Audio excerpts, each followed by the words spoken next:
Hey les bambing, j'espère que vous allez bien, en tout cas moi ça va nickel. On se retrouve aujourd'hui pour une nouvelle vidéo sur la Première Ligue, la 20e journée, avec 10 matchs à analyser entre le 4 et le 6 janvier. Il y aura Tottenham contre Newcastle, très belle affiche, Bournemouth contre Everton, Aston Villa contre Leicester City, Crystal Palace contre Chelsea, Manchester City contre West Ham, Southampton contre Brentford, également Brighton contre Arsenal, également Fulham Ipswich Town. Puis on aura droit à Liverpool contre Manchester United, très grosse affiche et très gros classique anglais. Pour finir, Wolverhampton contre Nottingham Forest. En tout cas, n'hésitez pas à venir nous rejoindre sur le site VIP et les réseaux sociaux, tout est à l'écran et en description. N'hésitez surtout pas à mettre vos pronostics, vos critiques positives ou négatives, votre petit pouce qui va bien pour faire monter la vidéo le plus haut possible. Et n'hésitez pas à rejoindre la communauté qui est en train d'arriver vers les 19 100 abonnés. Merci encore. On jette un coup d'œil au classement où Liverpool est en tête avec 45 points, 6 points d'avance sur Arsenal qui est second, donc les Gunners ont un match en plus quand même, donc Liverpool peut accentuer son écart. Troisième Nottingham Forest avec 37 points, très grosse surprise. Quatrième Chelsea avec 35 et cinquième Newcastle qui fait sa remontée fantastique avec 32 unités. En fin de classement, 3 équipes sont relégables. 18e Ipswich Town avec 15 points, 19e Leicester avec 14 points et enfin dernier, 20e Southampton avec 6 points seulement. Et on commence avec Tottenham contre Newcastle. Tottenham est actuellement au milieu de tableau à la 11e place. Ce n'est pas du tout leur objectif. Ils sont à 11 points du 4e pour la Champions League. Il va falloir repasser la saison prochaine. Cela va être très compliqué à moins qu'ils fassent une série énormissime et que tout le monde s'écroule devant. En tout cas, Tottenham vient de perdre 2 de ses 3 derniers matchs contre Liverpool. 6-3 à la maison, c'est assez énormissime. 1-0 à Nottingham Forest qui est la surprise de ce début de saison et Tottenham avait fait 2 buts partout contre Wolverhampton. Tottenham a encore un objectif, c'est l'Europa League car ils sont pour l'instant avec 3 victoires, 2 matchs nuls et une défaite, bien partis pour se qualifier pour les 8e de finale au moins par les barrages, voire même directement. Ils vont accueillir Newcastle qui est en train de remonter au classement d'une façon assez rapide, 5e actuellement. Ils viennent surtout d'enchaîner beaucoup de succès consécutifs, 5 exactement depuis leur défaite à Brentford, c'était le 7 décembre. Ils viennent de battre Leicester, Brentford, mais c'était en League Cup, également Ipswich, Aston Villa et dernièrement Manchester United. 16 buts marqués sur cette période, donc les Hotspurs peuvent avoir peur des Magpies. Et sur cette rencontre, je verrai une victoire de Newcastle à l'extérieur, 2-1. Et je verrai le plus de 1,5 but pour l'équipe à l'extérieur et une cote à 1,61. Et on poursuit avec Bournemouth contre Everton. Bournemouth est actuellement 7e à seulement 2 petits points du 5e Newcastle. Ils sont sur une série très positive où ils ont gagné à 4 reprises et ont fait 3 matchs nuls. Ils viennent d'accrocher par exemple Fulham, une équipe qui est très embêtante à jouer, contre Crystal Palace également et contre West Ham. Ils ont réussi à s'imposer 3-0 à Manchester United, humiliant les Red Devils le 22 décembre. Ils sont limite plus à l'aise à l'extérieur qu'à domicile où ils marquent beaucoup moins même s'ils ont eu de très gros matchs à jouer. Rappelons qu'ils ont battu les Citizens le 2 novembre. Ils vont jouer contre Everton qui vient de perdre à la maison contre Nottingham Forest, l'équipe qui est 3e du classement. Juste avant, ils avaient réussi à accrocher Manchester City, Chelsea et Arsenal. Excusez du peu, 3 matchs nuls consécutifs.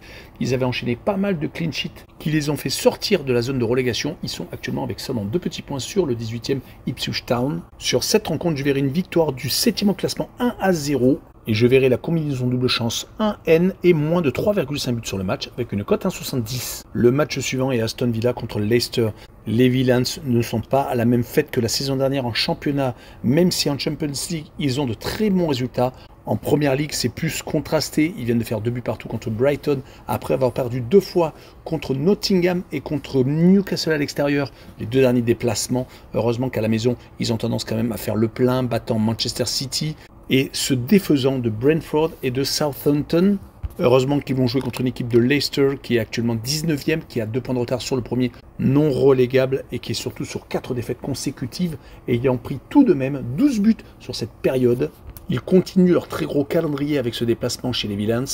Sur cette rencontre, je verrai une victoire 3-1 de l'équipe à domicile et je verrai Aston Villa marquer le plus de 2 buts sur la rencontre et une cote à 1,59. Le match suivant est Crystal Palace contre Chelsea.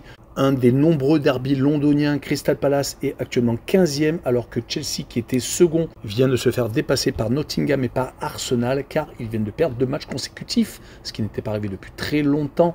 Ils avaient réussi à enchaîner les succès et les matchs nuls avec 13 matchs consécutifs sans défaite, toutes compétitions confondues. En Europa League Conférence, ils survolent toutes les rencontres, 6 matchs, 6 victoires. Ils sont en tête de la nouvelle formule championnat. Par contre, en Première Ligue, donc ils étaient seconds, à très peu d'unités de Liverpool, mais ces défaites contre Fulham et Ipswich Town ont fait énormément de mal. Ils restent même sur 3 matchs consécutifs sans victoire, car ils avaient fait 0-0 chez les Toffees. Ils vont en plus en rencontrer une équipe de Crystal Palace qui est certes mal classée, mais qui a réussi à s'imposer contre Brighton et contre Southampton lors des 5 derniers matchs de Première Ligue, réussissant également à accrocher Bournemouth et également Manchester City. Par contre, ils sont passés à la trappe en League Cup, perdant à Arsenal 3-2. Sur cette rencontre, je verrai pourquoi pas un match nul, un but partout, mais pour assurer le coup, je prendrai le away no bet et le match nul rembourser 6 victoires de Chelsea à l'extérieur avec une cote à 1,86. Le match suivant est Manchester City contre l'équipe de West Ham. City vient enfin de gagner une rencontre. C'est la deuxième sur les 10 derniers matchs, toutes compétitions confondues. Mais que c'est dur et que c'est laborieux. Rappelons le match nul contre Everton à la maison, un but partout avec le penalty de Haaland. Tout est contraire aux Citizens.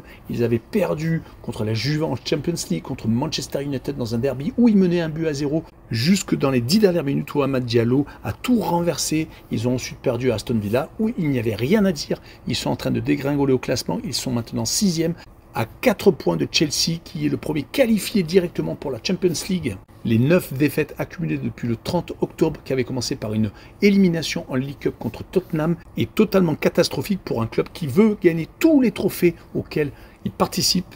Heureusement, ils vont jouer contre West Ham, qui est 13e, qui est en difficulté, qui n'a que 8 points d'avance sur la relégation et qui est quand même beaucoup trop loin des places qualificatives pour la Coupe d'Europe. Ils sont à 7 points par exemple de Bournemouth, qui est 7e.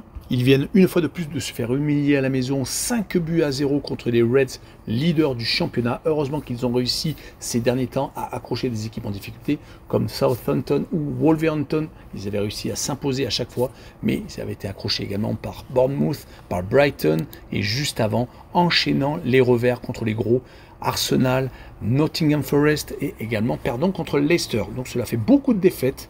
En tout cas, j'ai envie de penser que Manchester City, avec ce succès à Leicester, va s'imposer 3-1 contre les Hammers. Et je verrai le plus de 3 buts sur le match avec une cote à 1,48. Le match suivant, Southampton contre Brentford. Southampton est dernier malheureusement à la 20e place alors que Brentford est 12e. Il y a quand même 18 points d'écart entre les deux équipes. C'est assez hallucinant car quand on voit que Southampton, depuis le début de la saison à domicile, n'a gagné qu'une seule fois, c'était contre Everton, et a réussi à accrocher un point du match nul contre Ipswich Town, un des promus. C'est totalement catastrophique, surtout qu'à l'extérieur, à part quelques points à cracher à droite et à gauche comme à Brighton ou à Fulham, il n'y a rien d'autre. Donc c'est vraiment compliqué, même si ces derniers temps, ils prennent beaucoup moins de buts. Ils n'ont pris que 3 réalisations lors des 3 dernières rencontres. Ils vont jouer contre une équipe de Brentford qui était très bien partie, qui gagnait tous ses matchs à domicile, mais qui depuis quelques temps a un peu plus de mal. 4 défaites sur les 5 derniers matchs, dont 2 à domicile, là où ils avaient leurs points forts. À l'extérieur, par contre, c'est assez famélique. 2 points sur les 5 derniers déplacements, c'était à Everton et également à Brighton, mais à chaque fois c'était 0-0. Donc sur ce match-là, je verrais bien un 0-0 également.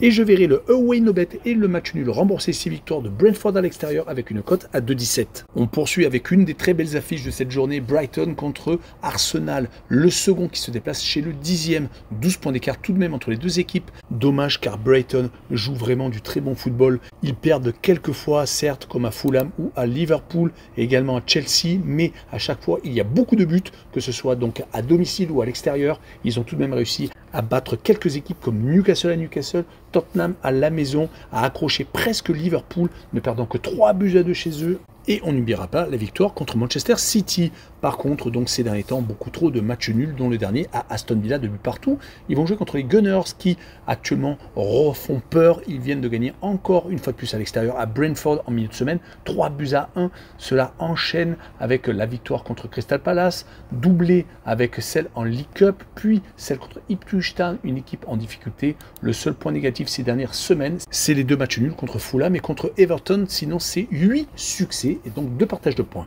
Ils sont encore en course de partout, que ce soit en Champions League, en League Cup et donc en championnat pour le titre. En tout cas, il va falloir continuer sur le même rythme et continuer à marquer beaucoup de buts à l'extérieur. Et sur ce match-là, je verrais bien 2 buts partout, avec les deux équipes qui marquent et une cote 1,65. Et on continue avec Fulham contre Ipswich Town. Fulham vient d'enchaîner les partages de points. Malheureusement, ils étaient en première partie de tableau et ils y sont toujours, mais ils sont en train de glisser légèrement vers le milieu de tableau. Dommage quand on sait qu'elle a battu Brighton, qu'elle a fait match nul contre Tottenham, également contre les Reds et les Gunners, et qu'ils ont battu Chelsea récemment, mettant fin à 13 matchs sans défaite des Blues.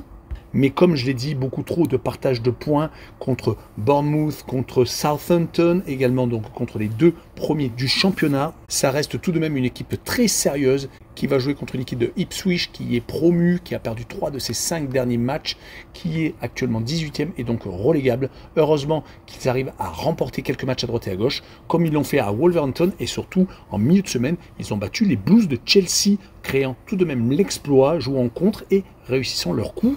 Rappelons qu'ils n'ont perdu que 1-0 chez les Gunners et à Nottingham Forest. Sur cette rencontre, je verrai les Cottagers s'imposer 1-0 avec le combiné moins de 3,5 buts sur le match, avec une cote très intéressante à 1,71.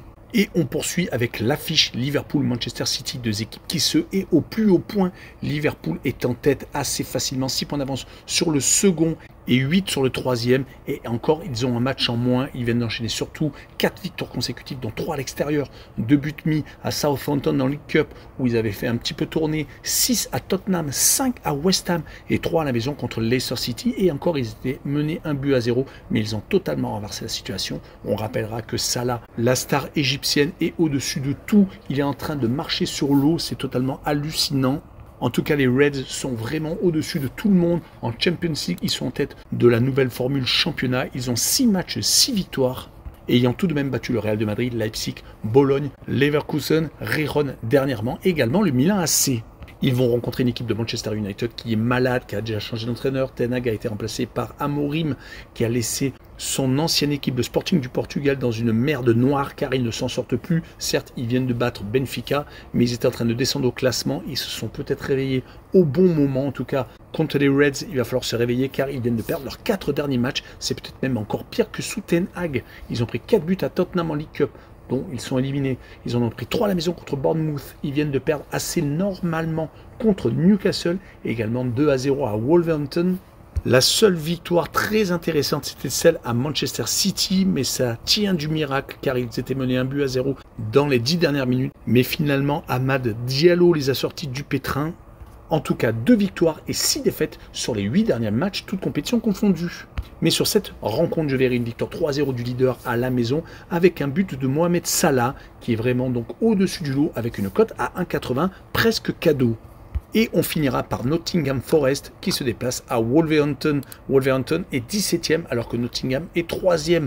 C'est totalement incroyable ce que fait Nottingham Forest actuellement. Il reste sur une série assez hallucinante de 5 victoires consécutives sur les 7 derniers matchs. Ils ont même gagné à 6 reprises, ne perdant qu'une seule fois. C'était à Manchester City. Sur les 5 derniers succès, donc, ils se sont imposés à Manchester United, ont battu Aston Villa, ont gagné à Brentford et à Everton, et également contre Tottenham. Il reste même sur 3 clean sheets consécutifs. C'est vraiment une équipe qui est tout à fait incroyable. Ils ont joué en plus contre Wolverhampton qui est en train de se relever avec 2 victoires et un match nul. À Tottenham justement, ils ont réussi à battre Leicester et Manchester United. Quasiment tout le monde donc est en train de battre les Red Devils. Ils sont 17e, n'ont qu'un point d'avance sur le premier relégable Ipswich Town. Mais comme je vous l'ai dit, Nottingham Forest est vraiment monumental en ce moment et je les vois s'imposer 2-0 à Wolverhampton. Et je verrai le draw au no bet et le pari remboursé ici match nul avec une cote à 1,65. Voilà, on en a fini avec cette vidéo. N'hésitez pas à venir nous rejoindre. Tchou les bambing!